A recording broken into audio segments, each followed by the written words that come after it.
Please welcome the first print journalist to be the solo moderator of one of the general election debates, Washington Bureau Chief of USA Today, Susan Page. Go get him, honey. Hey, welcome. And congratulations, you have scored the most exclusive tickets in the United States. Hamilton has nothing on the Commission on Presidential Debates when it comes to exclusive tickets. I want to offer a special welcome to Vice President Pence's family, I think is there, and to Senator Kamala Harris's family on this side, and most especially to my bosses who are seated right up there, and I'm very glad that they came and joined us. My bosses from USA Today and from Gannett. We're glad that you're here, but this debate is not about you, and it's not about me. It's about the millions of Americans who are going to be watching it. And that's why I'm going to ask you for your help. I'm going to ask you for your silence. I'm going to ask you during the debate not to cheer or to boo or to hiss or to laugh, because that is distracting for the people we are really staging this debate to reach. There will be 2 times when you can applaud. That will be when I announce the 2 candidates on the stage. They'll come on the stage simultaneously. That'll be a time to applaud. And then applaud again at the very end of the debate. But if you could keep, restrain your enthusiasm between those 2 times, I'd appreciate it. And if you could send me a little good karma, that would also be appreciated, but quietly. I'm going now to sit down and get settled and turn my back to you, but not in a rude way. And I'll see you on the other side. Thanks again for being here.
really reshape the law of the land. Let's get back to our panel and bring Chris Wallace back in. Chris, we're in that hush moment before the debate begins. And as you said, it's nice to be on the side where you're watching this time around. Your thoughts about what we're going to see tonight. Susan Page is getting ready to ask that first question. The first one out of the gate is always an important moment for these events. Hey, Savannah, good evening. It is impossible to overstate the degree to which the coronavirus pandemic has transformed this vice presidential debate, starting with President Trump recovering from the virus at the White House. No vice president has ever debated while the president is known to be ill. Of course, the pandemic also stretches to the stage behind me. You've got the 12 feet of space between the candidates, the plexiglass partitions. And when it comes to what we might expect the candidates themselves to say tonight, told by a Biden campaign official,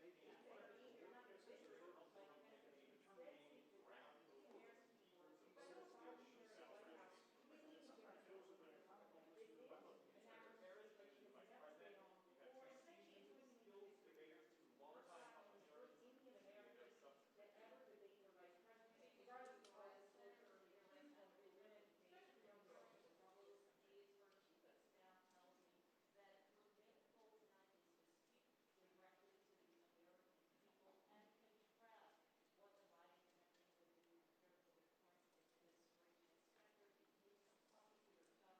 Their substance. Regardless of what is said earlier, let's go through the debate. Rose Hayes for Keep Us Down tells me that your main goal tonight is to speak directly to the American people and contrast what the Biden campaign would do compared to the current administration. Senator, can you tell me for yourself, go to the White House where it's not about the pandemic right now, but it is also against an unprecedented pandemic. And Vice President Mike Pence is the head of the coronavirus task force. So he will be put on defense tonight. Dan, quickly, both sides want to project, I would imagine, some gravitas and a little bit of professionalism that maybe we didn't see from both of these individuals on the first time around. The reality here is that 26 million Americans are out of a job, and we'll see some tough questions on that front. This could make a difference. As we've seen the polls since the first debate, Joe Biden and Kamala Harris have expanded their lead in national polls and some of the battleground states. But we are still 27 days to this election. A lot can change. We're about 1,000 seconds left. Let's turn it over to Susan. Good evening. From the University of Utah in Salt Lake City, welcome to the first and only vice presidential debate of 2020, sponsored by the Nonpartisan Commission on Presidential Debates. I'm Susan Page of USA Today. It is my honor to moderate this debate, an important part of our democracy. In Kingsbury Hall tonight, we have a small and socially distant audience, and we've taken extra precautions during this pandemic. Among other things, everyone in the audience is required to wear a face mask, and the candidates will be seated 12 feet apart.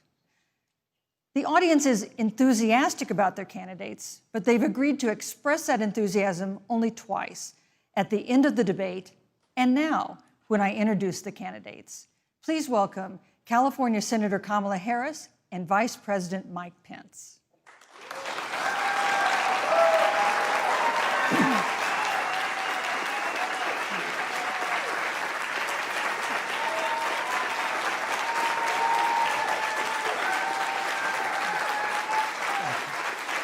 Thank you.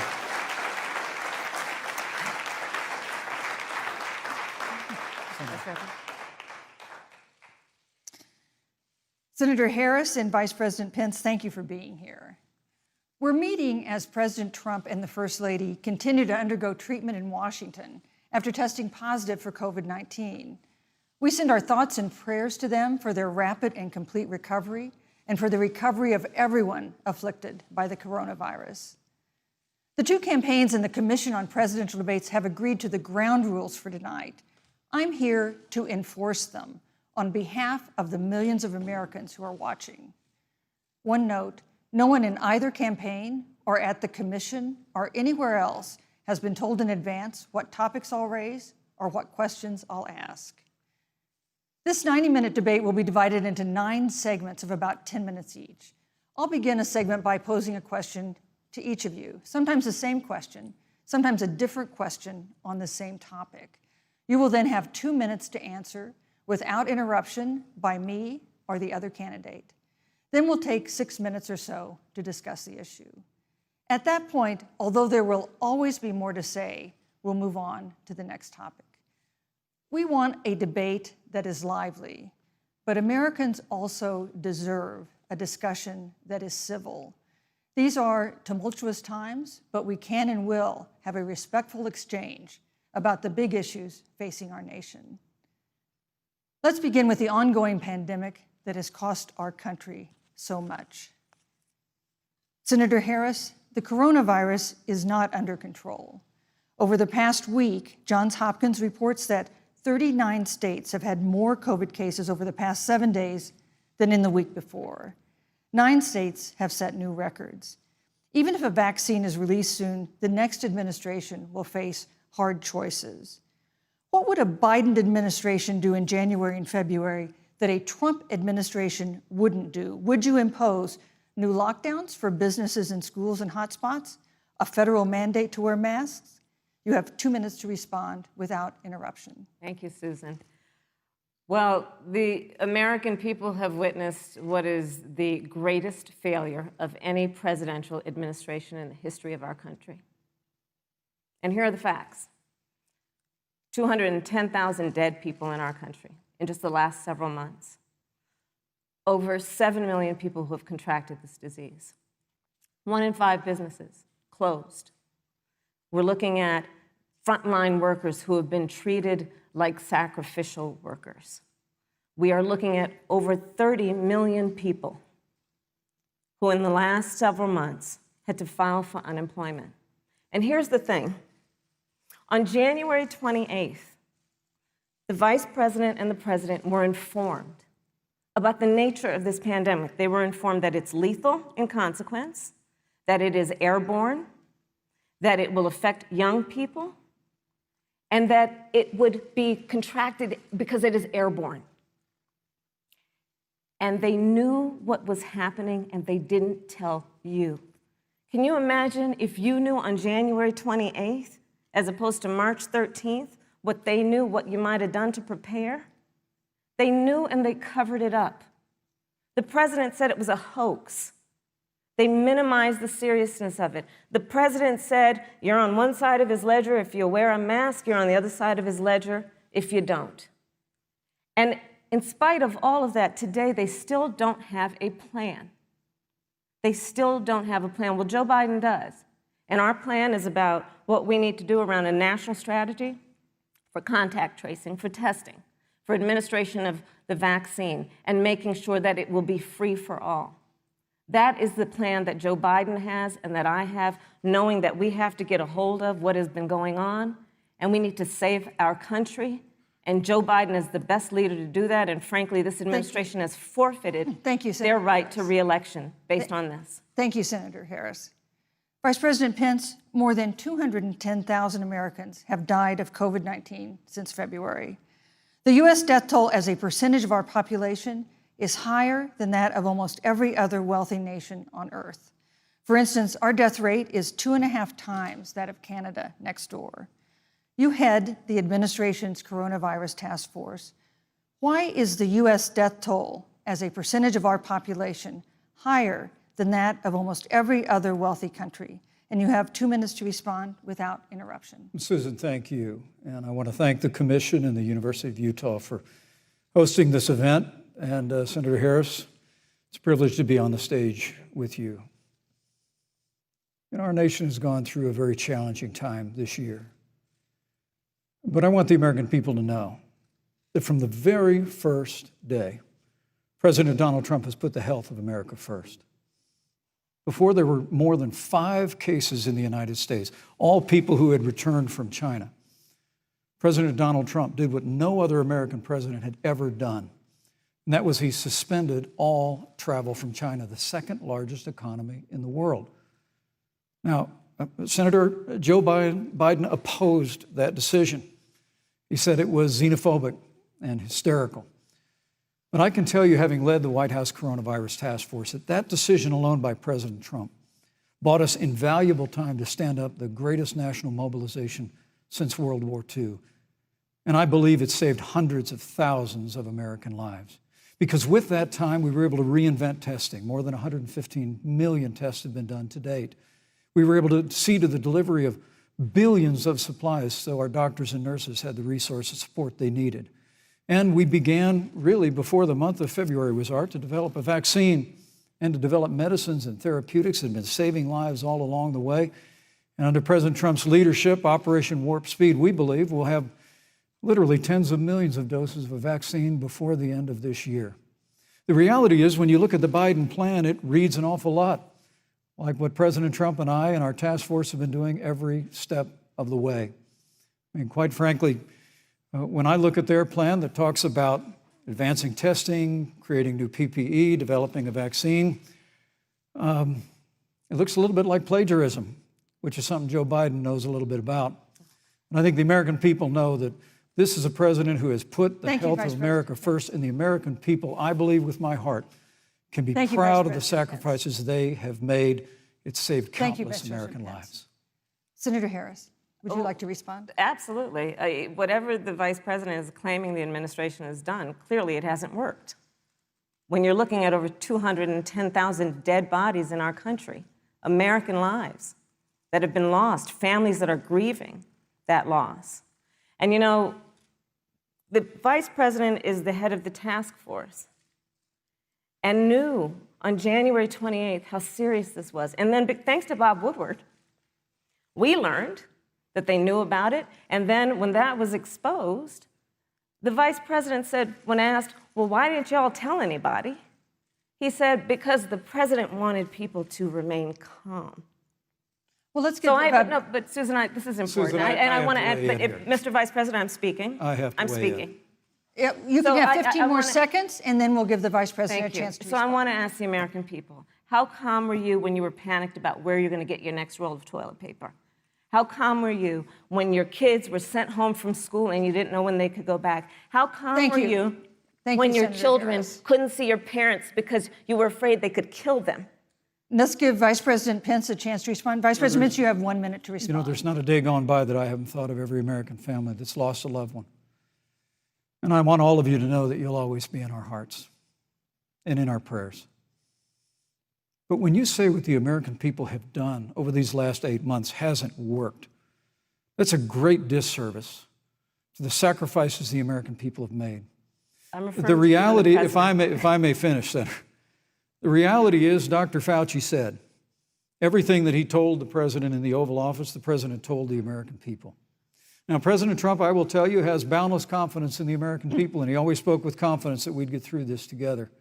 But when you say it hasn't worked, when Dr. Fauci and Dr. Birx and our medical experts came to us in the second week of March, they said if the president didn't take the unprecedented step of shutting down roughly half of the American economy, that we could lose 2.2 million Americans. Now, that's the reality. Thank you. They also Thank you, said Vice to us, if we President did everything right, Susan, we could still lose more than 200,000 Americans. Vice President Now, one Pence, life lost is too many, Susan. But the American people, I believe, deserve credit for the sacrifices that they have made, putting the health of their family and their neighbors first, our doctors, our nurses, our first responders. Thank you, Vice President Pence. And I'm going to speak up on behalf of what the American people have done. Vice President Pence, you were in the front row in a Rose Garden event 11 days ago at what seems to have been a super spreader event for senior administration and congressional officials. No social distancing, few masks, and now a cluster of coronavirus cases among those who were there. How can you expect Americans to follow the administration's safety guidelines to protect themselves from COVID when you at the White House have not been doing so?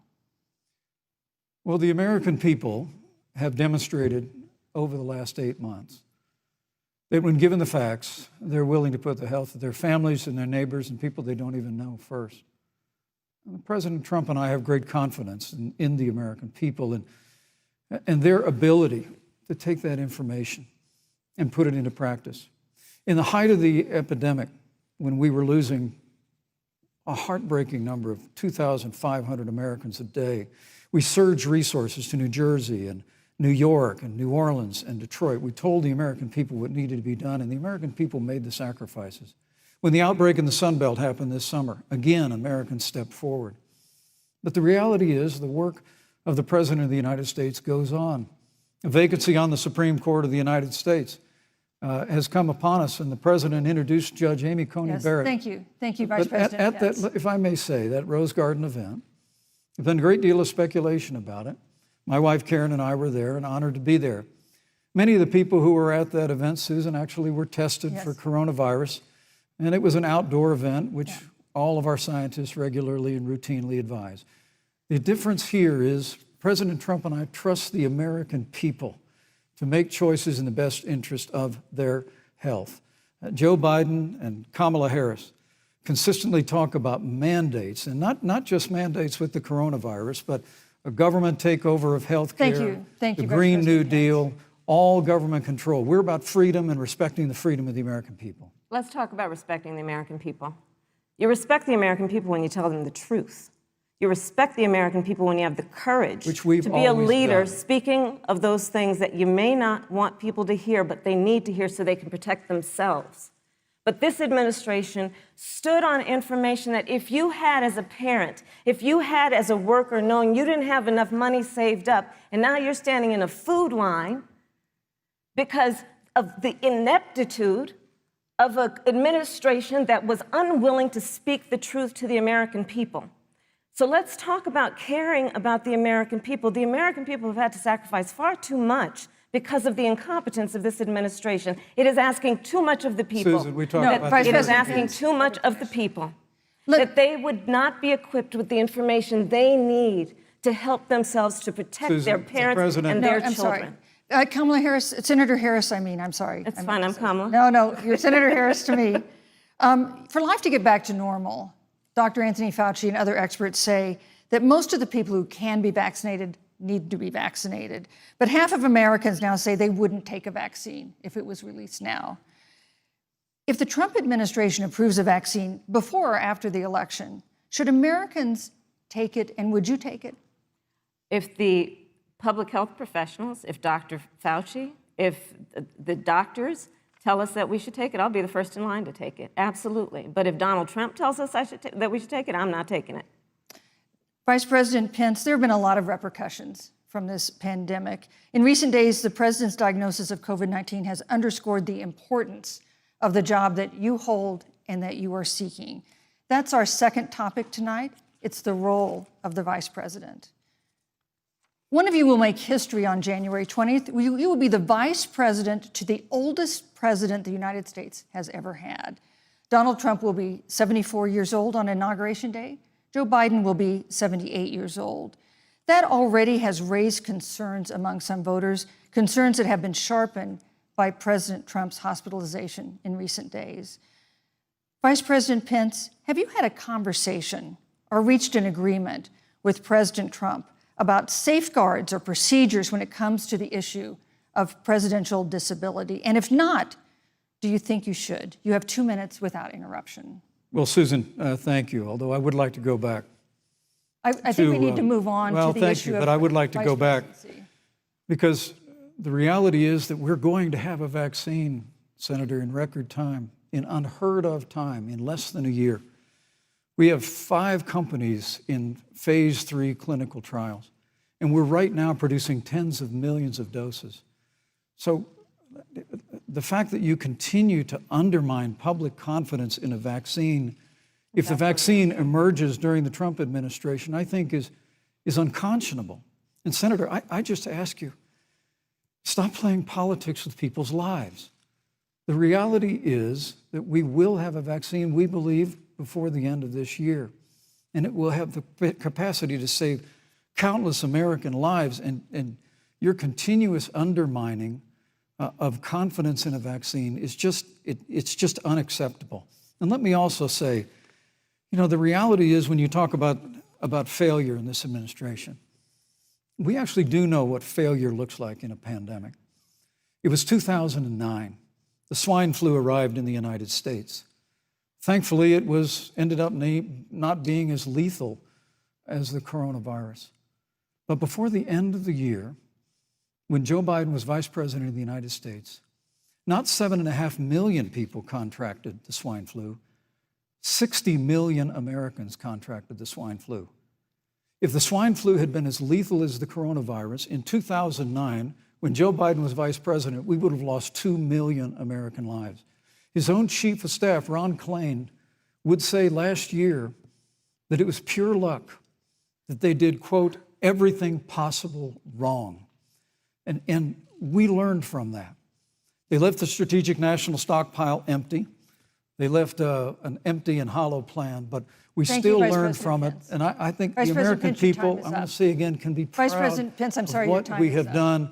And Senator, please stop undermining confidence in a vaccine. Senator Harris, let me ask you the same question that I asked Vice President Pence, which is, have you had a conversation or reached an agreement with Vice President Biden about safeguards or procedures when it comes to the issue of presidential disability? And if not, and if you win the election next month, do you think you should? You have 2 minutes uninterrupted.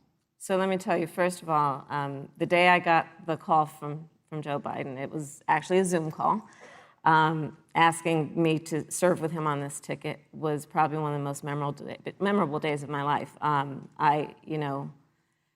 thought about my mother, who came to the United States at the age of 19, gave birth to me at the age of 25 at Kaiser Hospital in Oakland, California.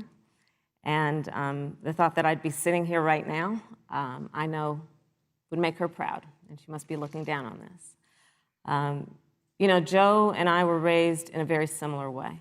We were raised with values that are about hard work, about the value and the dignity of public service, and about the importance of fighting for the dignity of all people. And I think Joe asked me to serve with him because, I have a career that included being elected the first woman district attorney of San Francisco, where I created models of innovation for law enforcement in terms of reform of the criminal justice system. I was elected the first woman of color and black woman to be elected Attorney General of the state of California, where I ran the second largest Department of Justice in the United States, second only to the United States Department of Justice. And there I took on everything from transnational criminal organizations to the big banks that were taking advantage of homeowners, to for-profit colleges that were taking advantage of veterans. And then, of course, now I serve in the United States Senate as only the second black woman ever elected to the United States Senate. I serve on the Senate Intelligence Committee, where I've been in regular receipt of classified information about threats to our nation and hotspots around the world. I've traveled the world. I've met with our soldiers in war zones. And I think Joe has asked me to serve with him because he knows that we share a purpose which is about lifting up the American people. And after the 4 years that we have seen of Donald Trump unifying our country around our common values and principles. Thank you, Senator Harris. Neither President Trump nor Vice President Biden has released a sort of detailed health information that had become the modern norm until the 2016 election. And in recent days, President Trump's doctors have given misleading answers or refused to answer basic questions about his health. And my question to each of you in turn is this information voters deserve to know? Vice President Pence, would you like to go first? Well, Susan, thank you. And let me say, on behalf of the President and the First Lady, how moved we've all been by the outpouring of prayers and concern for the President. And I do believe it's emblematic of the prayers and the concern that have ushered forth for every American impacted by the coronavirus. But the care the President received at Walter Reed Hospital, the White House doctors, was exceptional. And the transparency that they practiced all along the way will continue. The American people have a right to know about the health and well-being of their President, and will continue to do that. But I'm just extremely grateful and was more than a little moved by the broad and bipartisan support. And Senator, I want to thank you and Joe Biden for your expressions, genuine concern. And I also want to congratulate you, as I did on that phone call, on the historic nature of your nomination. Thank you. I never expected to be on this stage 4 years ago, so I know the feeling. But the reality is we've got an election before the American people in the midst of this challenging year. And the stakes have never been higher, but I think the choice has never been clearer. I want to give Senator Harris a chance to respond to the same question I asked, which is, do voters have a right to know more detailed health information about presidential candidates and especially about presidents, especially when they're facing some kind of challenge? Absolutely, and that's why Joe Biden has been so incredibly transparent, and certainly by contrast, the president has not, both in terms of health records, but also let's look at taxes. We now know, because of great investigative journalism, that Donald Trump paid $750 in taxes. When I first heard about it, I literally said, "You mean $750,000?" And it was like, no, $750. We now know Donald Trump owes and is in debt for $400 million. And just so everyone is clear, when we say in debt, it means you owe money to somebody. And it'd be really good to know who the President of the United States, the Commander-in-Chief, owes money to, because the American people have a right to know what is influencing the President's decisions. And is he making those decisions on the best interest of the American people, of you, or self-interest? So, Susan, I'm glad you asked about transparency, because it has to be across the board. Joe has been incredibly transparent over many, many years. The one thing we all know about Joe, he puts it all out there. He is honest, he is forthright.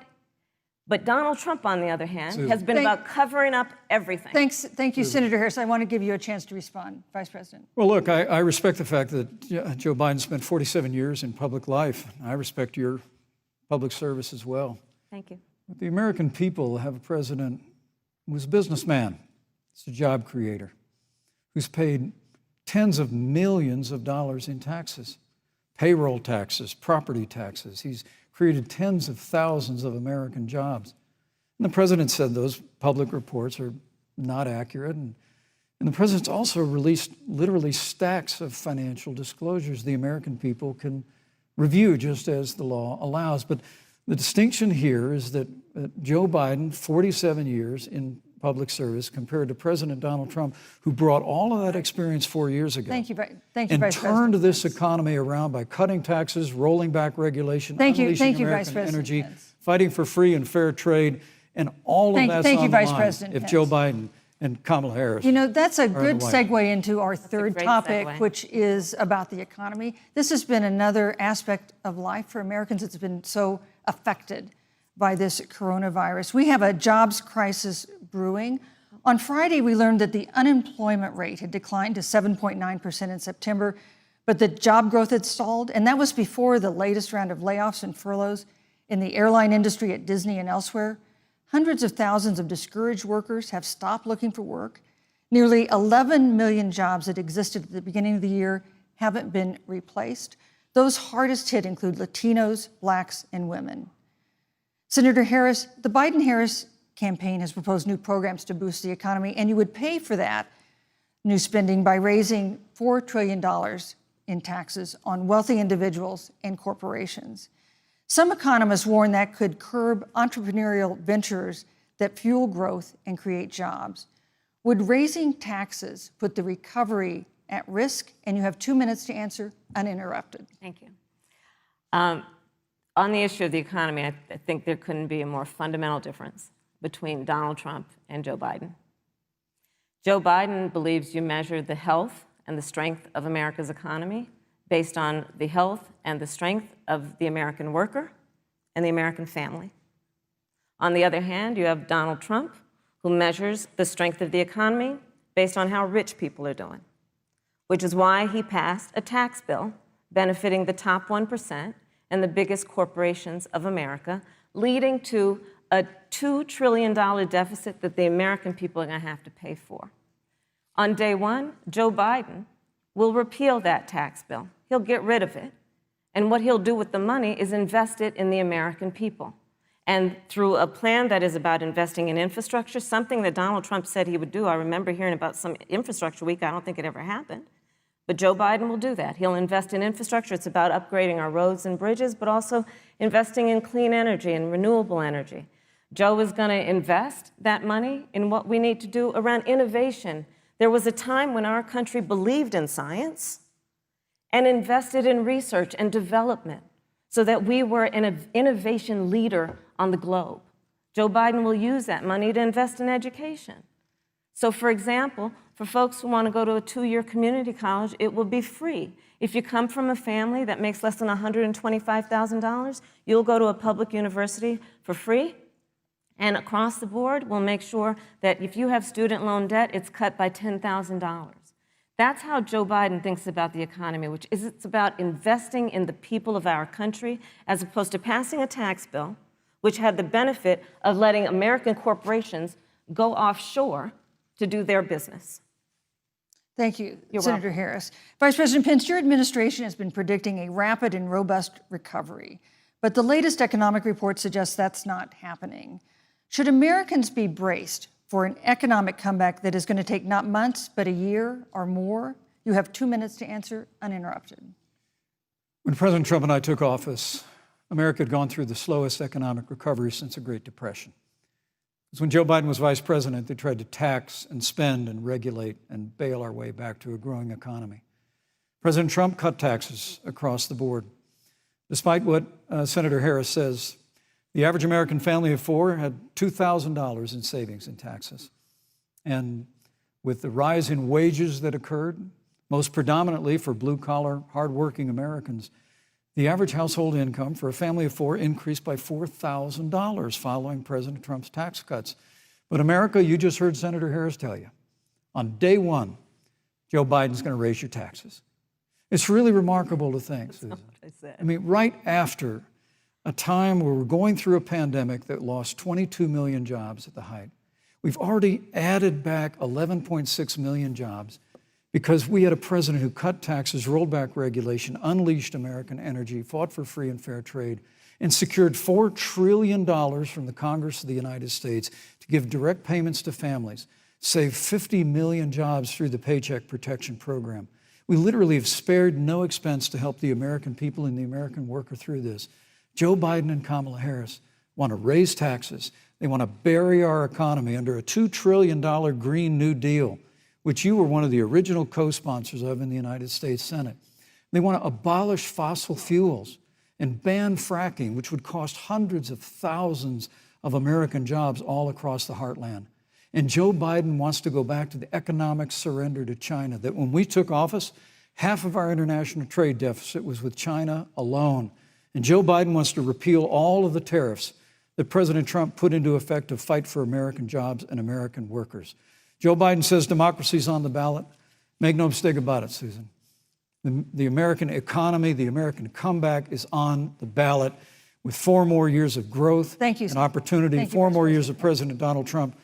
2021 is going to be the biggest economic year in the history of this country. Thank you, Vice President Pence. Senator Harris. Well, I mean, I thought we saw enough of it in last week's debate, but I think this is supposed to be a debate based on fact and truth. And the truth and the fact is, Joe Biden has been very clear. He will not raise taxes on anybody who makes less than $400,000 a year. He said he's going to repeal the Trump tax cuts. Mr. Vice President, I'm speaking. Well, wait. I'm speaking. It'd be important if you said the truth. Joe Biden said twice in the debate last week that he's going to repeal the Trump tax cuts. That was tax cuts that gave the average working family $2,000 in a tax break every single year. Senator, that is that's the math. absolutely not true. That is he only going to repeal part of the Trump tax cuts? If you don't mind letting me finish, we can then have a conversation, okay? Please. Okay. Joe Biden will not raise taxes on anyone who makes less than $400,000 a year. He has been very clear about that. Joe Biden will not end fracking. He has been very clear about that. Joe Biden is the one who, during the Great Recession, was responsible for the Recovery Act that brought America back. And now the Trump-Pence administration wants to take credit when they rode the coattails of Joe Biden's success for the economy that they had at the beginning of their term. Of course, now the economy is a complete disaster. But Joe Biden, on the one hand, did that. On the other hand, you have Donald Trump, who has reigned over a recession that is being compared to the Great Depression. On the one hand, you have Joe Biden, who was responsible with President Barack Obama for the Affordable Care Act, which brought health care to over 20 million Americans and protected people with pre-existing conditions. And what it also did is it saved those families who otherwise were going bankrupt because of hospital bills they could not afford. On the other hand, You have Donald Trump, who's in court right now, trying to get rid of Thank you, Senator trying to Harris. get rid of the Affordable Care Act, which means that you will lose protections if you have pre-existing conditions. And this is very important, Susan. Yes, and it's but important. we need to give Vice President. I'd Pence a just like chance to, to he respond. interrupted me, and I'd like to just finish, please. If you have a pre-existing condition, heart disease, diabetes, breast cancer, they're coming for you. If you love someone who has a pre-existing condition, Thank you. Thank they're you, Senator coming Harris. for you. If you are under the age of 26 on your parents' coverage, they're coming for you. Senator Harris, thank you. You're Let me welcome. give you a chance to respond. Well, I hope we have a chance to talk about health care because Obamacare was a disaster. The American people remember it well. And President Trump and I have a plan to improve health care and to protect pre-existing conditions for every American. But look, Senator Harris, you're entitled to your own opinion, but you're not entitled to your own facts. You yourself said on multiple occasions when you were running for president that you would ban fracking. Joe Biden looked at a supporter in the eye and pointed and said, I guarantee that we will abolish fossil fuels. They have a $2 trillion version of the Green New Deal, Susan, that your newspaper, USA Today, said really wasn't that very different from the original Green New Deal. More taxes, more regulation, banning fracking, abolishing fossil fuel, crushing American energy, and economic surrender to China is a prescription for economic decline. President Trump and I will keep America growing. The V-shaped recovery that's underway right now will continue with 4 more years of President Donald Trump in the White House. Thank you very, very much, Vice President Pence. Once again, you've provided the perfect segue to a new topic, which is climate change. And Vice President Pence, I'd like to pose the first question to you. This year, we've seen record-setting hurricanes in the South. Another one, Hurricane Delta, is now threatening the Gulf. And we have seen record-setting wildfires in the West. Do you believe, as the scientific community has concluded, that man-made climate change has made wildfires bigger, hotter, and more deadly, and have made hurricanes wetter, slower, and more damaging? You have 2 minutes uninterrupted. Thank you, Susan. Well, first, I'm very proud of our record on the environment and on conservation. According to all of the best estimates, our air and land are cleaner than any time ever recorded. Our water is among the cleanest in the world. And just a little while ago, the President signed the Outdoors Act. It's the largest investment in our public lands and public parks in 100 years. So President Trump has made a commitment to conservation and to the environment. Now, with regard to climate change, the climate is changing. But the issue is, what's the cause and what do we do about it? President Trump has made it clear that we're going to continue to listen to the science. Now, Joe Biden and Kamala Harris would put us back in the Paris Climate Accord. They'd impose the Green New Deal, which would crush American energy, would increase the energy costs of American families in their homes, and literally would crush American jobs. And President Trump and I believe that the progress that we have made in a cleaner environment has been happening precisely because we have a strong free market economy. You know, what's remarkable is the United States has reduced CO2 more than the countries that are still in the Paris Climate Accord, but we've done it through innovation, and we've done it through natural gas and fracking, which, Senator, the American people can go look at the record. I know Joe Biden says otherwise now, as you do, but the both of you repeatedly committed to abolishing fossil fuel and banning fracking. And so by creating the kind of American innovation, we're actually steering toward a stronger and better environment. With regard to wildfires, President Trump and I believe that forest management has to be front and center, and even Governor Gavin Newsom from your state has agreed we've got to work on forest management. And with regard to hurricanes, the National Oceanic Administration tells us that actually as difficult as they are, Thank you, Vice President. there are no more hurricanes today than there were 100 years ago. Thank you. But many of the climate alarmists President Pence, I'm use sorry, your time hurricanes is up. and wildfires to try and Thank sell you, their Vice bill of President goods of a Pence. Green New Deal. And President Trump and I are going to always put Thank you, American Vice jobs and President American Pence. workers first. Senator Harris, as the Vice President mentioned, you co-sponsored the Green New Deal in Congress. But Vice President Biden said in last week's debate that he does not support the Green New Deal. But if you look at the Biden-Harris campaign website, it describes the Green New Deal as a crucial framework.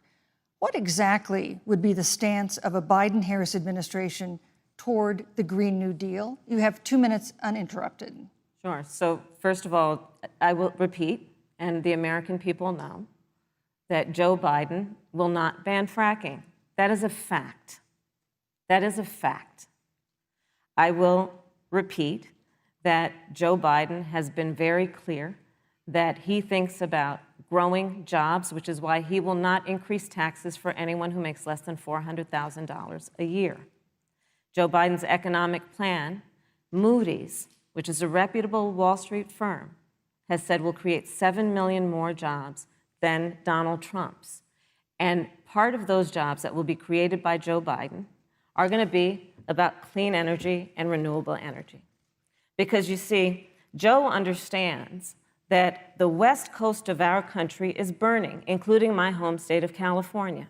Joe sees what is happening on the Gulf states, which are being battered by storms. Joe has seen and talked with the farmers in Iowa, whose entire crops have been destroyed because of floods.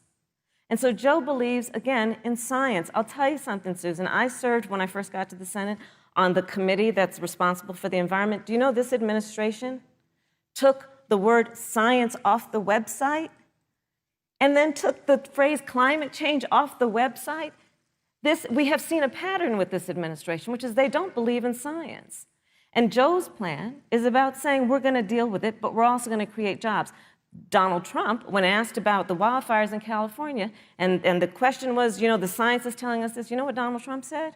Science doesn't know.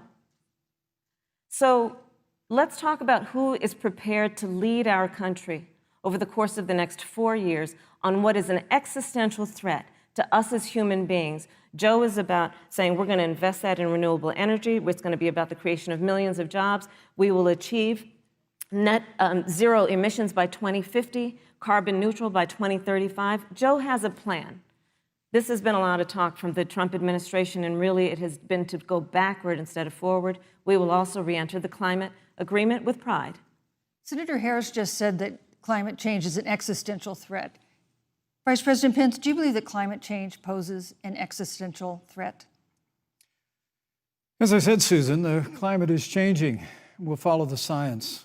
But once again, Senator Harris is denying the fact that they're going to raise taxes on every American. Joe Biden said twice in the debate last week that on day one he was going to repeal the Trump tax cuts. Those tax cuts delivered $2,000 in tax relief to the average family of four across America. And with regard to banning fracking, I just recommend that people look at the record. You yourself said repeatedly that you would ban fracking. You were the first Senate co-sponsor of the Green New Deal. And while Joe Biden denied the Green New Deal, Susan, thank you for pointing out, the Green New Deal is on their campaign website. And as USA Today said, it's essentially the same plan as you co-sponsored with AOC when she submitted it in the Senate. And you just heard the senator say that she's going to resubmit America to the Paris Climate Accord. Look, the American people have always cherished our environment. We'll continue to cherish it. We've made great progress reducing CO2 emissions through American innovation and the development of natural gas through fracking. We don't need a massive $2 trillion Green New Deal that would impose all new mandates on American businesses and American families. Thank you. Joe Biden wants us to retrofit 4 million American business buildings. It makes no sense. It will cost jobs. President Trump is going to put America first. He's going to put jobs first, and we're going to take care of our environment and follow the science. Thank you, But you know, on the issue of jobs, Senator Harris, let's talk about that.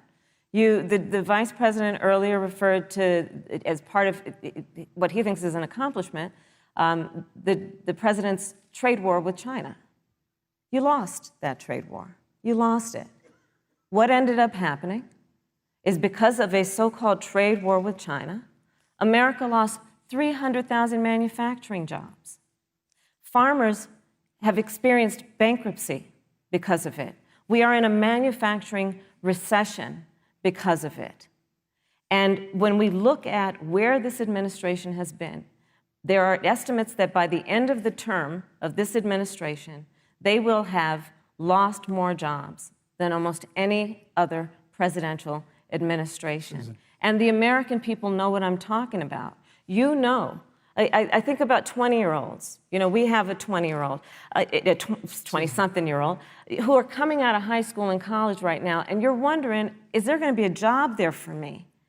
We're looking at people who are trying to figure out how they're going to pay rent by the end of the month. Almost half of American renters are worried about whether they're going to be able to pay rent by the end of the month. This is where the economy is in America right now, and it is because of the catastrophe and the failure of leadership of this administration. Thank you, Senator Harris. Vice President Pence, let me give you just 15 seconds to respond, because then I want to move on to Well, I'd love to respond. Look, lost the trade war with China. Joe Biden never fought it. Joe Biden has been a cheerleader for communist China over the last several decades. And again, Senator Harris, you're entitled to your opinion. You're not entitled to your own facts. When Joe Biden was vice president, we lost 200,000 manufacturing jobs, and President Obama said they were never coming back. He said we needed a magic wand to bring them back. In our first 3 years after we cut taxes, rolled back regulation, unleashed American energy, this administration saw 500,000 manufacturing jobs created. And that's exactly the kind of growth we're going to continue to see as we bring our nation through this pandemic. But a Green New Deal, your massive new mandates, your Paris Climate Accord, it's going to kill jobs this time, just like it killed jobs. I just need to respond very briefly, 15 please. seconds, and then we'll move on. Thank you. Joe Biden is responsible for saving America's auto industry, and you voted against it. So let's set the record straight. Thank you. I'd like to talk about China. We have, as our next topic, we have no more complicated or consequential foreign relationship than the one with China. It is a huge market for American agricultural goods. It's a potential partner in dealing with climate change in North Korea. And in a video tonight, President Trump again blamed it for the coronavirus, saying China will pay. Vice President Pence, how would you describe our fundamental relationship with China? Competitors, adversaries, enemies? You have 2 minutes. Thank you, Susan. Well, before I leave that, let me speak to voting records if I can. You know, everybody knows that NAFTA cost literally thousands of American factories to close. We saw automotive jobs go south of the border. President Trump fought to renegotiate NAFTA. And the United States-Mexico-Canada agreement is now the law of the land. American people deserve to know Senator Kamala Harris was one of only 10 members of the Senate to vote against the USMCA. It was a huge win for American auto workers. It was a huge win for American farmers, especially dairy in the upper Midwest.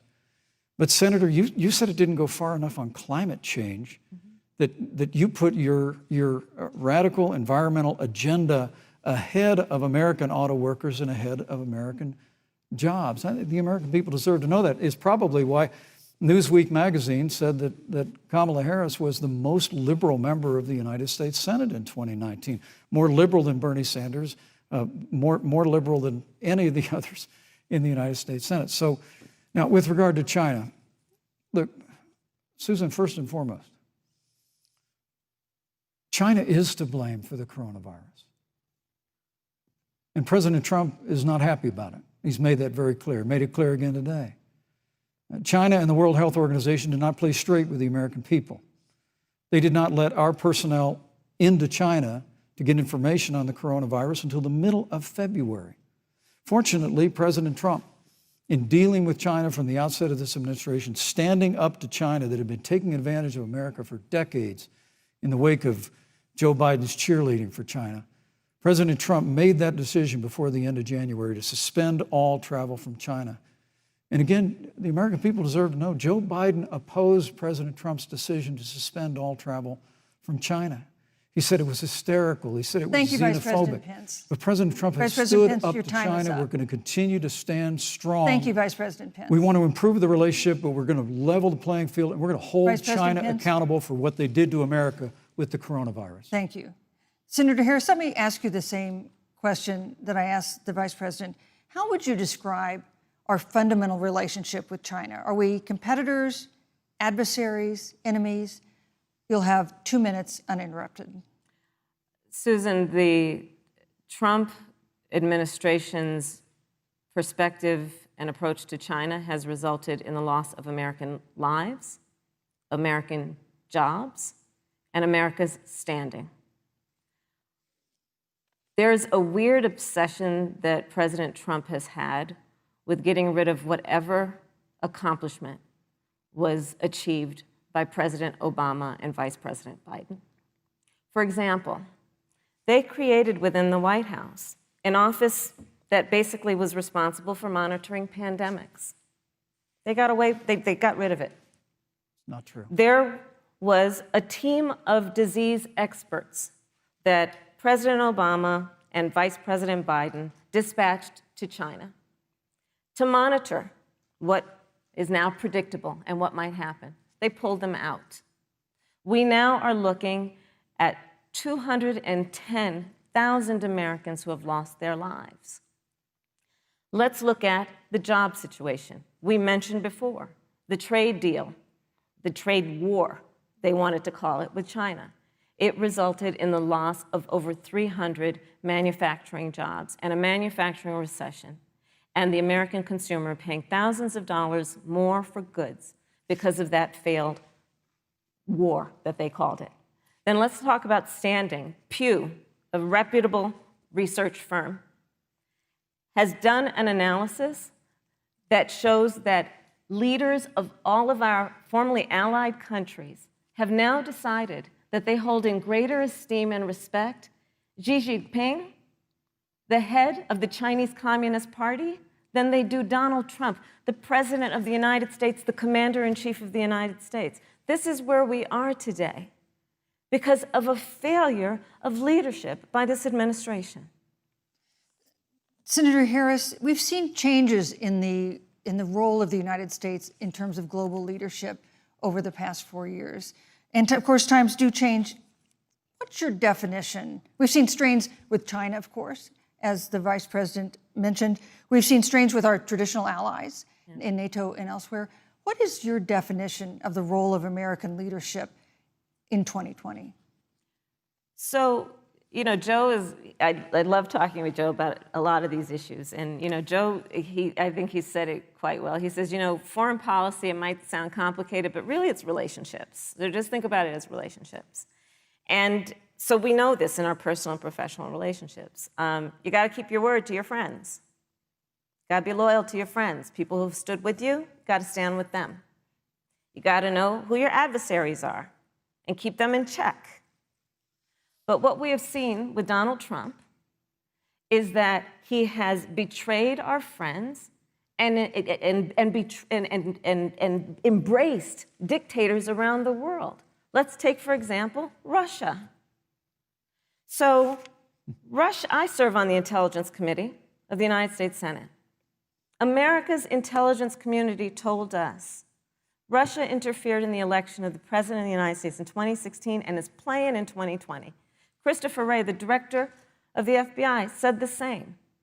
But Donald Trump, the Commander-in-Chief of the United States of America, prefers to take the word of Vladimir Putin over the word of the American intelligence community. You look at our friends at NATO. He has walked away from agreements. You can look at the Iran nuclear deal, which now has put us in a position where we are less safe because they are building up what might end up being a significant nuclear arsenal. We were in that deal, guys. We were in the Iran nuclear deal with friends, with allies around the country. And because of Donald Trump's unilateral approach to foreign policy, coupled with his isolationism, he pulled us out and has made America less safe. So, Susan, it's about relationships. And the thing that has always been part of the strength of our nation, in addition to our great military, has been that we keep our word. But Donald Trump doesn't understand that because he doesn't understand what it means to be honest. Thank you, Senator Harris. Vice President Pence, let me give you a chance to respond. Well, thank you. Well, President Trump kept his word when we moved the American embassy to Jerusalem, the capital of the state of Israel. When Joe Biden was vice president, they promised to do that, and they never did. We've stood strong with our allies, but we've been demanding. NATO is now contributing more to our common defense than ever before, thanks to President Trump's leadership. We've strengthened our alliances across the Asia-Pacific, and we've stood strong against those who would do us harm. You know, when President Trump came into office, ISIS had captured an area of the Middle East the size of Pennsylvania. But President Trump unleashed the American military, and our armed forces destroyed the ISIS caliphate and took down their leader, al-Baghdadi, without one American casualty. Al-Baghdadi was responsible for the death of thousands. But notably, America's hearts today are with the family of Kayla Mueller, her parents of which are here with us tonight in Salt Lake City. Today, 2 of the ISIS killers responsible for Kayla Mueller's murder were brought to justice in the United States. Jihadi John was killed on the battlefield along with the other Beetle. The reality is that when Joe Biden was vice president, we had an opportunity to save Kayla Mueller. It breaks my heart to reflect on it, but the military came into the Oval Office, presented a plan. They said they knew where Kayla was. Baghdadi had held her for 18 months, abused her mercilessly before they killed her. But when Joe Biden was vice president, they hesitated for a month. And when armed forces finally went in, it was clear she'd been moved 2 days earlier. And her family says with a heart that broke the heart of every American that if President Donald Trump had been president, they believe Kayla would be alive today. Thank you, Vice Look, President. we destroyed the ISIS caliphate.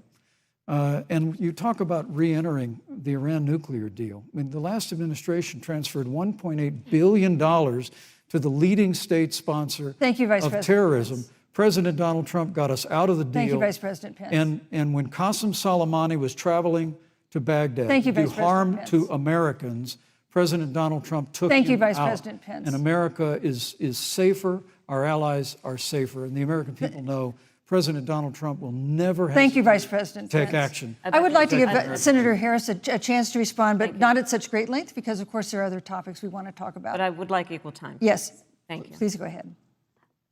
First of all, to the Mueller family, I know about your daughter's case, and I'm so sorry.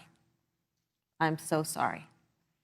What happened to her is awful, and it should have never happened.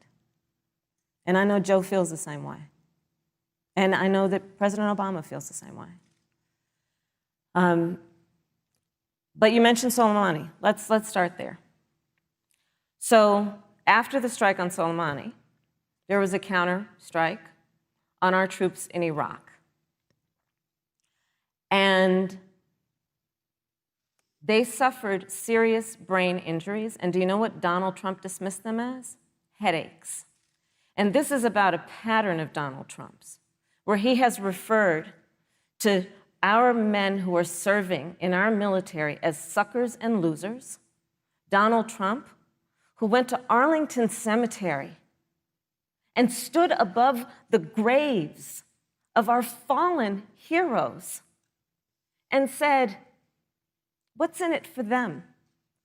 Because of course, you know, he only thinks about what's in it for him. Let's take what he said about John McCain, a great American hero. And Donald Trump says he doesn't deserve to be called a hero because he was a prisoner of war. And this is very important when you want to talk about who is the current commander-in-chief and what they care about and what they don't care about. Public reporting that Russia had bounties on the heads of American soldiers. And you know what a bounty is? It's somebody puts a price on your head and they will pay it if you are killed.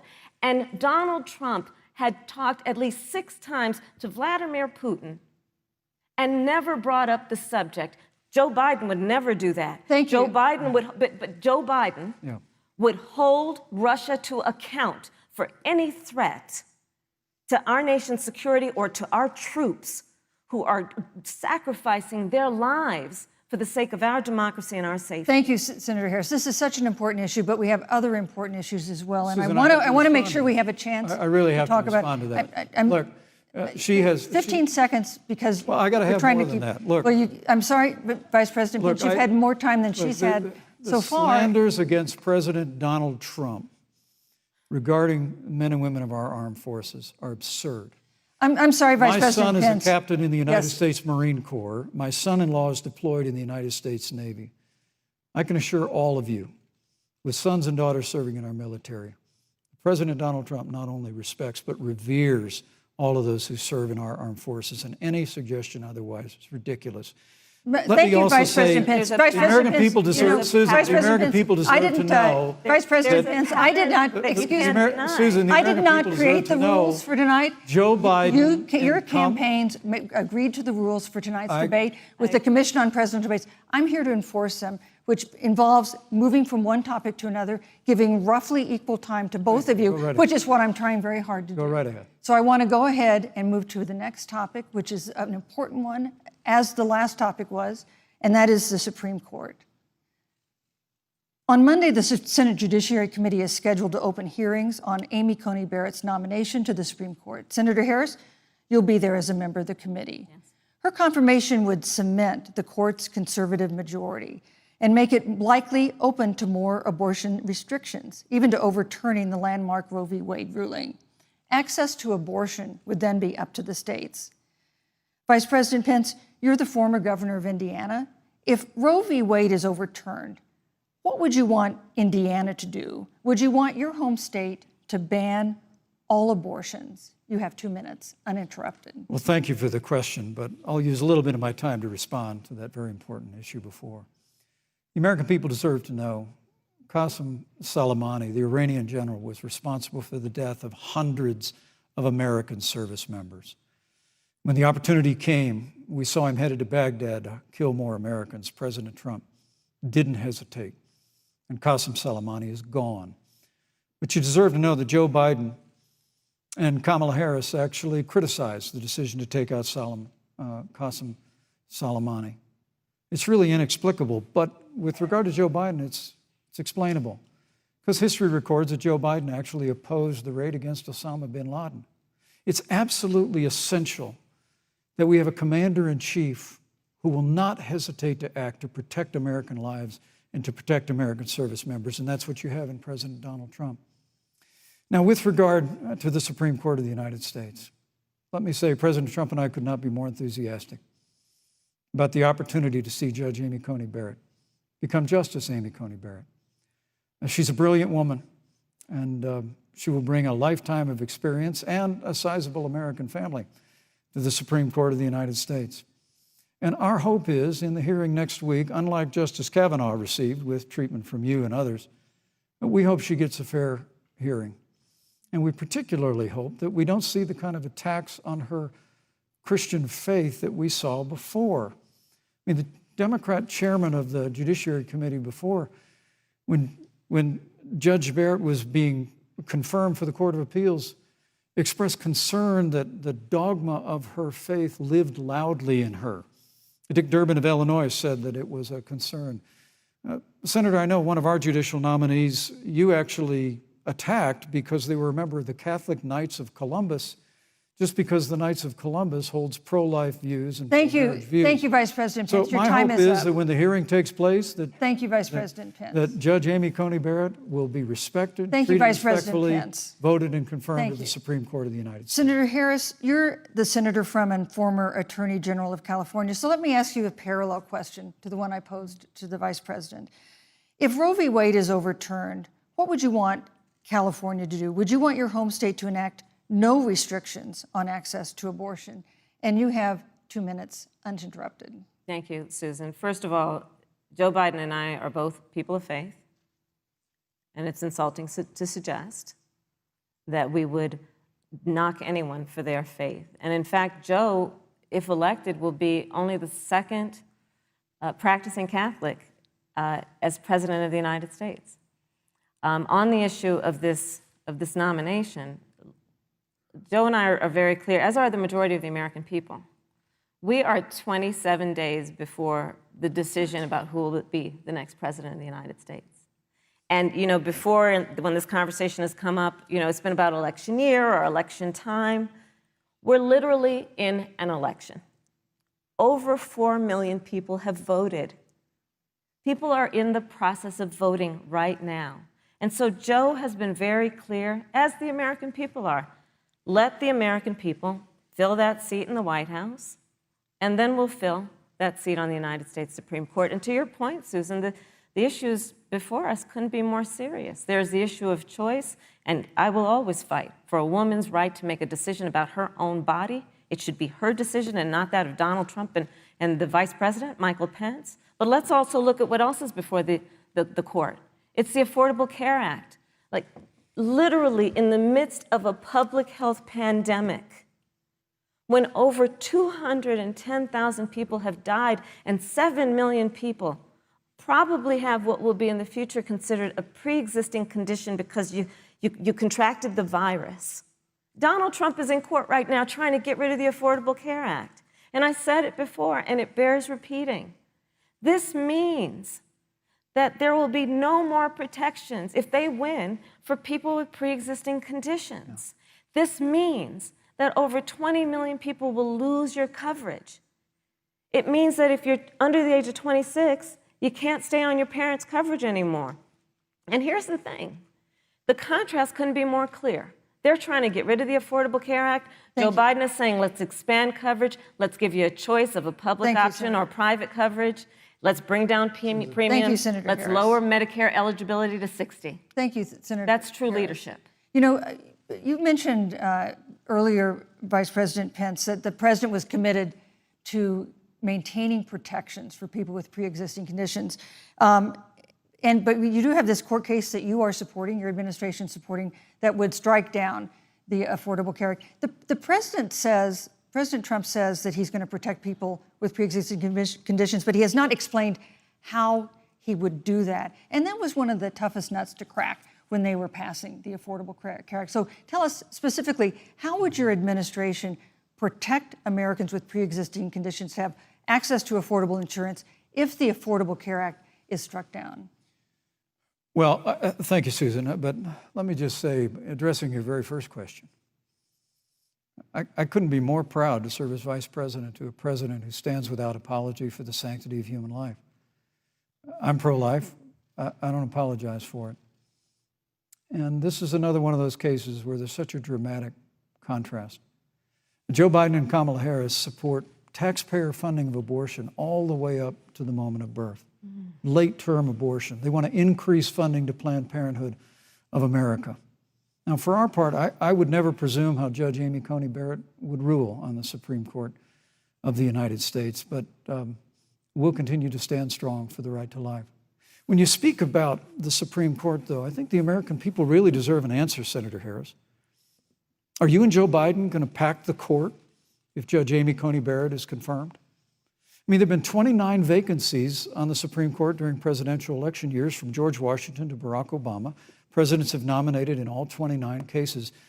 But your party is actually openly advocating adding seats to the Supreme Court, which has had 9 seats for 150 years, if you don't get your way. This is a classic case of if you can't win by the rules, you're going to change the rules. Now, you've refused to answer the question. Joe Biden has refused to answer the question. So I think the American people would really like to know, if Judge Amy Coney Barrett is confirmed at the Supreme Court of the United States, are you and Joe Biden, if somehow you win this election, going to pack the Supreme Court to get your way? I'm so glad we went through a little history lesson. Let's do that a little more. In 1864... Well, I'd like you to answer the question. No, Mr. Vice President, I'm speaking. I'm speaking. Okay. In 1864, one of the, I think, political heroes, certainly of the president, I assume of you also, Mr. Vice President, is Abraham Lincoln. Mm-hmm. Abraham Lincoln was up for re-election, and it was 27 days before the election, and a seat became open on the United States Supreme Court. Abraham Lincoln's party was in charge not only of the White House, but the Senate. But Honest Abe said it's not the right thing to do. The American people deserve to make the decision about who will be the next president of the United States, and then that person can select who will serve for a lifetime on the highest court of our land. And so Joe and I are very clear. The American people are voting right now, and it should be their decision about who will serve on this most important body for a lifetime. Thank you, And the Senator American Harris. people, Susan, are voting right now. They'd like to know if you and Joe Biden are going to pack the Supreme Court if you don't get your way in this nomination. Let's talk about You packing. once Come again on. gave a non-answer. Joe Biden gave a non-answer. Trying to answer you the now. American people deserve a straight answer. And if you haven't figured it out yet, the straight answer is they are going to pack the Supreme Court if they somehow win this election.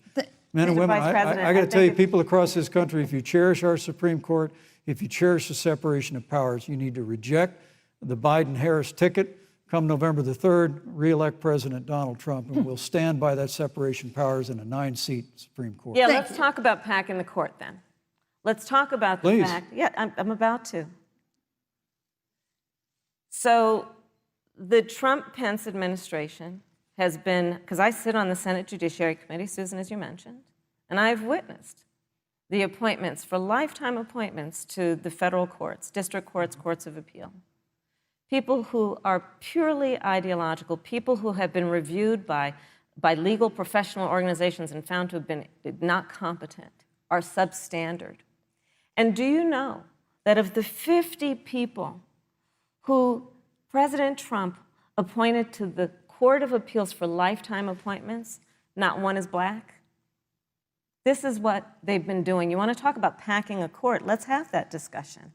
All right, thank you, Senator. Let's go on and talk about the issue of racial justice. I just want the record to reflect she never answered the question. So I think the American people, Thank maybe you. in the next debate, Joe Biden will answer the question, you, but I think thank the you. American people know the answer. Thank you, Vice President. In March, Breonna Taylor, a 26-year-old emergency room technician in Louisville, was shot and killed after police officers executing a search warrant in a narcotics investigation broke into her apartment. The police said they identified themselves. Taylor's boyfriend said he didn't hear them do that. He used a gun registered to him to fire a shot, which wounded an officer. The officers then fired more than 20 rounds into the apartment. They say they were acting in self-defense. None of them have been indicted in connection with her death. Senator Harris, in the case of Breonna Taylor, was justice done? You have 2 minutes. I don't believe so. And I've talked with Breonna's mother, Tamika Palmer, and her family. And her family deserves justice. She was a beautiful young woman. She had as her life goal to become a nurse, and she wanted to become an EMT to first learn what's going on out on the street so she could then become a nurse and save lives. And her life was taken unjustifiably and tragically and violently. And it brings me to, the 8 minutes and 46 seconds that America witnessed, during which an American man was tortured and killed under the knee of an armed, uniformed police officer. And people around our country of every race, of every age, of every gender, perfect strangers to each other, marched shoulder to shoulder, arm in arm, fighting for us to finally achieve that ideal of equal justice under law. And I was a part of those peaceful protests. And I believe strongly that, first of all, we are never going to condone violence, but we always must fight for the values that we hold dear, including the fight to achieve our ideals. And that's why Joe Biden and I have said on this subject, look, and I'm a former career prosecutor. I know what I'm talking about. Bad cops are bad for good cops. We need reform of our policing in America and our criminal justice system, which is why Joe and I will immediately ban chokeholds and carotid holds. George Floyd would be alive today if we did that. We will require a national registry for police officers who break the law. We will, on the issue of criminal justice reform, get rid of private prisons and cash bail, and we will decriminalize marijuana, and we will expunge the records of those who have been convicted of marijuana. This is a time for leadership on a tragic, tragic issue of unarmed black people in America who have been killed. Senator Harris. Vice President Pence, let me pose the same question to you. In the case of Breonna Taylor, was justice done? You have 2 minutes, uninterrupted. Well, our heart breaks for the loss of any innocent American life. and the family of Breonna Taylor has our sympathies. But I trust our justice system, a grand jury that refused the evidence. And it really is remarkable that as a former prosecutor, you would assume that an impaneled grand jury looking at all the evidence got it wrong, but you're entitled to your opinion, Senator. I think, look, and with regard to George Floyd, there's no excuse for what happened to George Floyd, and justice will be served. But there's also no excuse for the rioting and looting that followed. I mean, it really is astonishing. Flora Westbrook is with us here tonight in Salt Lake City. Just a few weeks ago, I stood at what used to be her salon. It was burned to the ground by rioters and looters. And Flora is still trying to put her life back together. And I must tell you, this presumption that you hear consistently from Joe Biden and Kamala Harris, that America is systemically racist. And that, as Joe Biden said, that he believes that law enforcement has an implicit bias against minorities, is a great insult to the men and women who serve in law enforcement. And I want everyone to know who puts on the uniform of law enforcement every day that President Trump and I stand with you. And it is remarkable that when Senator Tim Scott tried to pass a police reform bill, brought together a group of Republicans and Democrats, Senator Harris, you got up and walked out of the room. And then you filibustered Senator Tim Scott's bill on the Senate floor that would have provided new accountability, new resources. Look, we don't have to choose between supporting law enforcement, improving public safety, and supporting our African American neighbors and all of our minorities. Under President Trump's leadership, we'll always stand with law enforcement, and we'll do what we've done from day one, and that is improve the lives of African Americans. Thank you, Vice President Pence. Record unemployment, record investments in education, and we'll fight for school choice for all of our minorities. Thank you, Vice President. I'd like to respond. Senator Harris. I will not sit here and be lectured by the Vice President on what it means to enforce the laws of our country. I am the only one on this stage who has personally prosecuted everything from child sexual assault to homicide. I'm the only one on this stage who has prosecuted the big banks for taking advantage of America's homeowners. I'm the only one on this stage who prosecuted for-profit colleges for taking advantage of our veterans. And the reality of this is that we are talking about an election in 27 days, where last week the President of the United States took a debate stage in front of 70 million Americans and refused to condemn white supremacists. Not true. And not true. It wasn't like he didn't have a chance. He didn't do it, and then he doubled down. And then he said, when pressed, stand back, stand by. And this is a part of a pattern of Donald Trump's. He called Mexicans rapists and criminals. He instituted as his first act a Muslim ban. On the issue of Charlottesville, where people were peacefully protesting the need for racial justice, where a young woman was killed, and on the other side there were neo-Nazis carrying tiki torches, shouting racial epithets, anti-Semitic slurs. And Donald Trump, when asked about it, said there were fine people on both sides. This is who we have as the President of the United States. And America, you deserve better. Joe Biden will be a president who brings our country together. Senator Harris, and recognizes the beauty in our diversity and the fact that we all have so much more in common than what separates us. Vice President Pence, let me give you a minute to respond. Thank you, Susan. I appreciate that very much.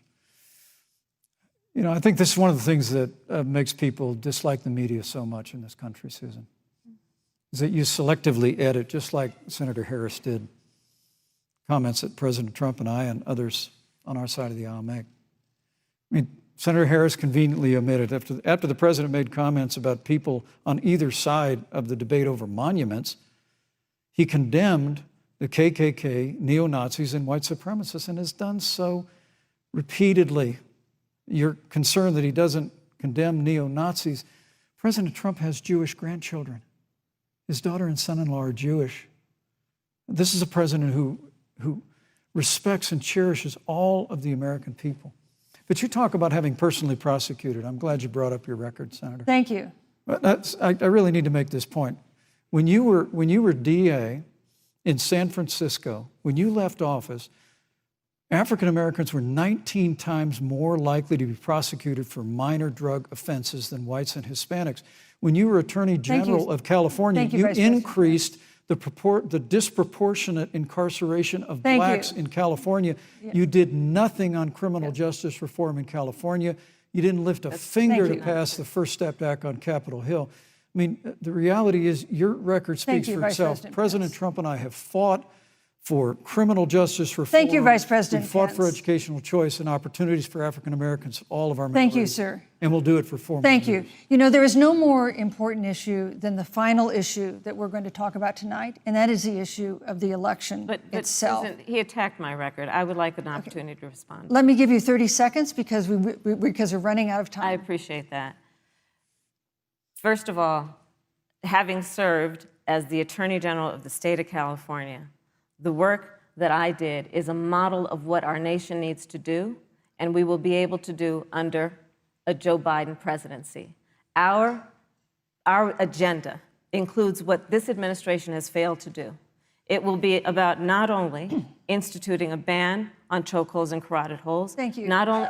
Thank you, Senator I Harris. would like to go through. These are points that you made earlier in the hour, and I want to talk about the election itself before we have to. But I want to talk about the connection between what Joe and I will do and my record, which includes I was the first statewide officer to institute a requirement that my agents would wear body cameras and keep them on full time. We were the first to initiate a requirement that there would be a training for law enforcement on implicit bias because, yes, Joe Biden and I recognize that implicit bias does exist, Mr. Vice President, contrary to what you may believe. We did the work of instituting reforms that were about investing in reentry.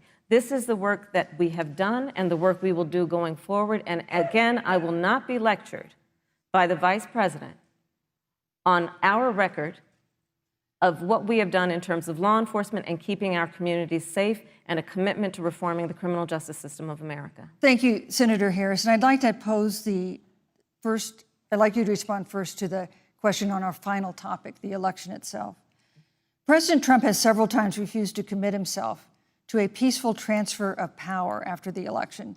If your ticket wins and President Trump refuses to accept a peaceful transfer of power, what steps would you and Vice President Biden then take? What would happen next? You have 2 minutes. So I'll tell you, Joe and I are, I think, particularly proud of the coalition that we've built around our campaign. We probably have one of the broadest coalitions of folks that you've ever seen in a presidential race. Of course, we have the support of Democrats, but also independents and Republicans. In fact, 7 members of President George W. Bush's cabinet are supporting our ticket.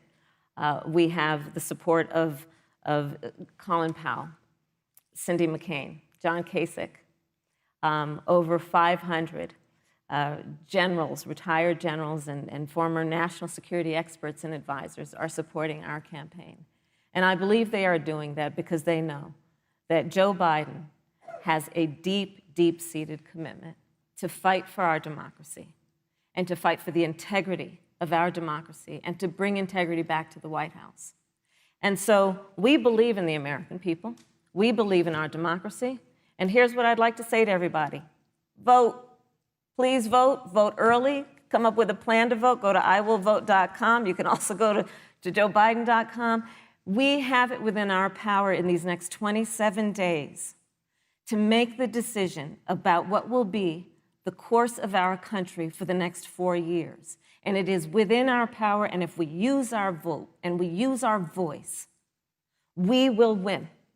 And we will not let anyone subvert our democracy with what Donald Trump has been doing, as he did on the debate stage last week, when again in front of 70 million people, he openly attempted to suppress the vote.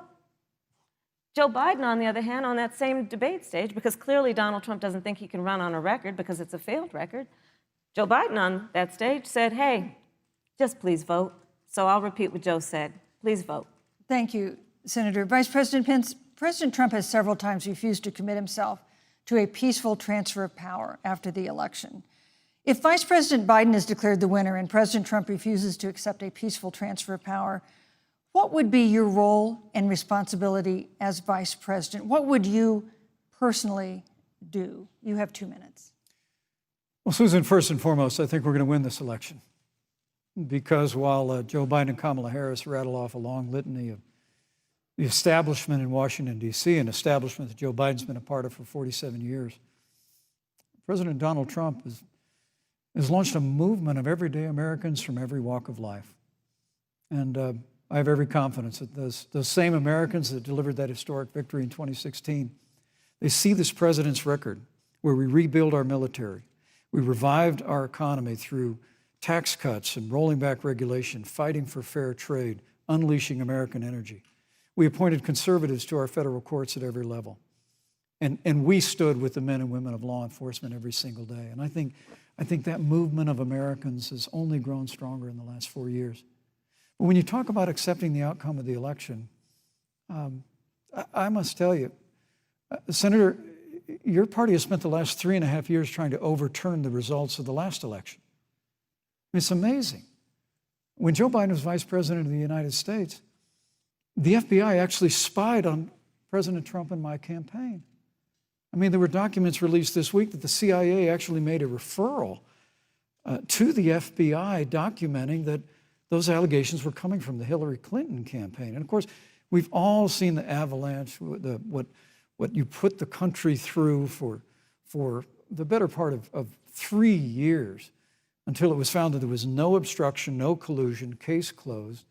And then, Senator Harris, you and your colleagues in the Congress tried to impeach the President of the United States over a phone call. And now Hillary Clinton has actually said to Joe Biden that in her words, under no circumstances should he concede the election. So let me just say, I think we're going to win this election. President Trump and I are fighting every day in courthouses to prevent Joe Biden and Kamala Harris from changing the rules and creating this universal mail-in voting that will create a massive opportunity for voter fraud. And we have a free and fair election. We know we're going to have confidence in it. And I believe in all my heart that President Donald Trump's going to be reelected for 4 more years. You know, I've written all the questions that I've asked tonight, but for the final question of the debate, I'd like to read a question that someone else wrote. The Utah Debate Commission asked students in the state to write essays about what they would like to ask you. And I want to close tonight's debate with the question posed by Brecklin Brown. She's an 8th grader at Springville Junior High in Springville, Utah. And here's what she wrote, quote, "When I watch the news, all I see is arguing between Democrats and Republicans. When I watch the news, all I see is citizen fighting against citizen. When I watch the news, all I see are 2 candidates from opposing parties trying to tear each other down. If our leaders can't get along, how are the citizens supposed to get along?" And then she added, "Your examples could make all the difference to bring us together," end quote. So to each of you in turn, I'd like you to take 1 minute and respond to Brecklin. Vice President Pence, you have 1 minute. Brecklin, it's a wonderful question. And let me just commend you for taking an interest in public life. I started following the news when I was very young. And in America, we believe in a free and open exchange of debate. And we celebrate that. And it's how we've created literally the freest and most prosperous nation in the history of the world. But I would tell you that don't assume that what you're seeing on your local news networks is synonymous with the American people. You know, I look at the relationship between Justice Ruth Bader Ginsburg, the late justice who we just lost from the Supreme Court, and the late Justice Antonin Scalia. They were on polar opposites on the Supreme Court of the United States, one very liberal, one very conservative. But what's been learned since her passing was the 2 of them and their families were the very closest of friends. I mean, here in America, we can disagree. We can debate vigorously, as Senator Harris and I have on this stage tonight. But when the debate is over, we come together as Americans.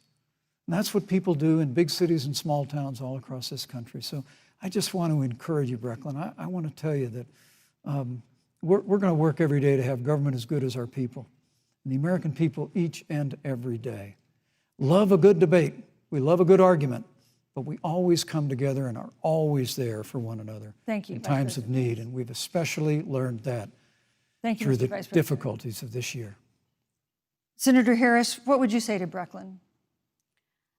First of all, I love hearing from our young leaders. And when I hear her words, when I hear your words, Brecklin, I know our future is bright because it is that perspective on who we are and who we should be that is a sign of leadership and is something we should all aspire to be. And that, that brings me to Joe. Joe Biden, one of the reasons that Joe decided to run for president is after Charlottesville, which we talked about earlier. It so troubled him and upset him like it did all of us, that there was that kind of hate and division. What propelled Joe to run for president was to see that over the course of the last 4 years, what Brecklin described has been happening. Joe has a long-standing reputation of working across the aisle and working in a bipartisan way. And that's what he's going to do as president. Joe Biden has a history of lifting people up and fighting for their dignity. You have to know Joe's story to know that Joe has known pain, he has known suffering, and he has known love. And so, Brecklin, when you think about the future, I do believe the future is bright. And it will be because of your leadership, and it will be because we fight for each person's voice through their vote, and we get engaged in this election because you have the ability through your work and through eventually your vote Thank you, to Senator determine Harris. the future of our country and what its leadership looks like. Thank you, Senator Harris. Thank you, Vice President Pence. Thank you so much for being with us tonight. We want to thank also the University of Utah for its hospitality, and most of all, our thanks to all the Americans who watched this debate tonight. Again, our best wishes for a quick recovery to President Trump, the First Lady, and everyone who is battling COVID-19. The second presidential debate is next week on October 15th, a town hall style debate in Miami. We hope you'll join us then. Good evening.